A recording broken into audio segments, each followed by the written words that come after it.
Hey everybody, I'm Deborah Richmond, and we're talking about this quilt right next to me, which is a nice, pretty pink log cabin quilt. Now there's a couple of reasons why I want to talk about this particular quilt today.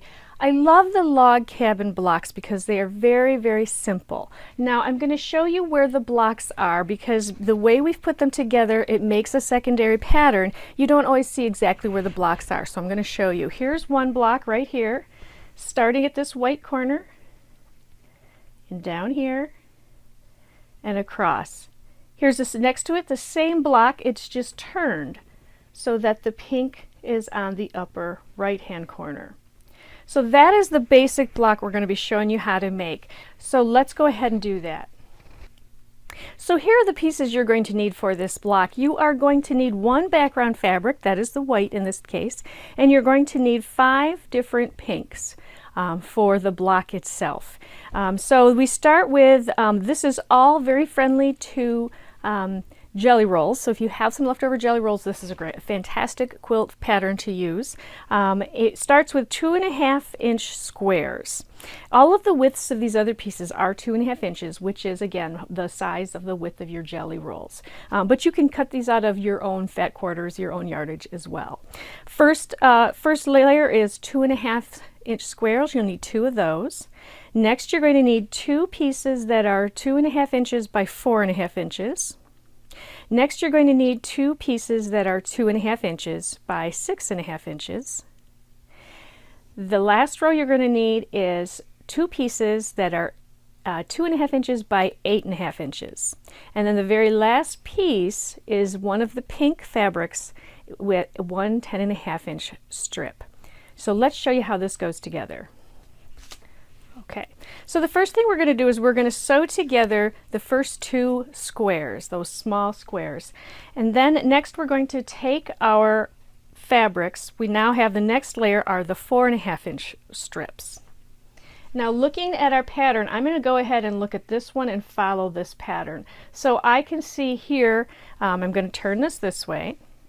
Pink on this side, white on this side. The next thing I'm going to do is take my white strip and I'm going to go ahead and place it down here. Now I highly recommend that when you are putting together your blocks, have a diagram in front of you or make the first block and keep that in front of you so that each time when you're at your sewing machine you know which order they go. Simple pattern, it's just you got to get the colors in the right spots.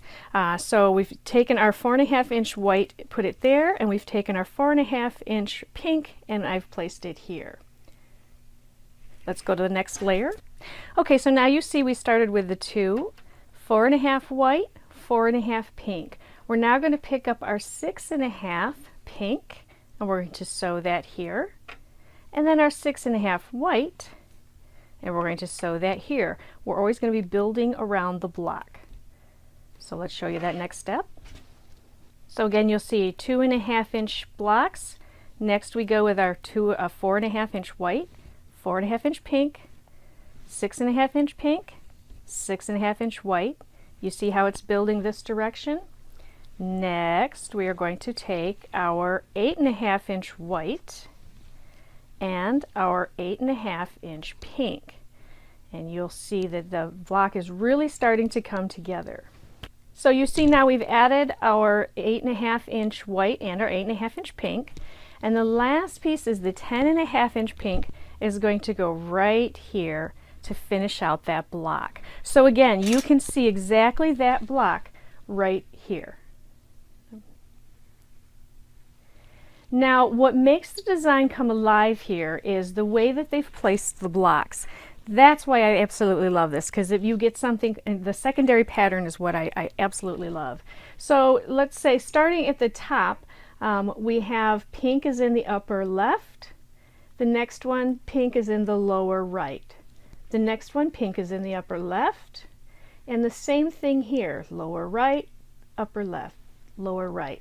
You end up with this nice diagonal strip that is there but was not apparent when you started with just a block. This again is a wonderful little quilt for a little girl. It's a nice baby quilt. You can do this with scraps. You can do this in any color. You can also expand this to as many blocks as you like to make a larger quilt.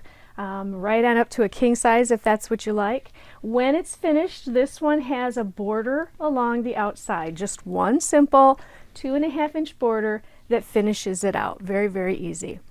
So this log cabin is fantastic for beginners, and it's also fantastic if you are not a beginner but you're looking for a quilt that goes together very quickly and yet can be very stunning. Thanks for joining me. And be sure to subscribe to our channel. You can do so here by clicking the subscribe button. That way you'll find out about new videos as they become available.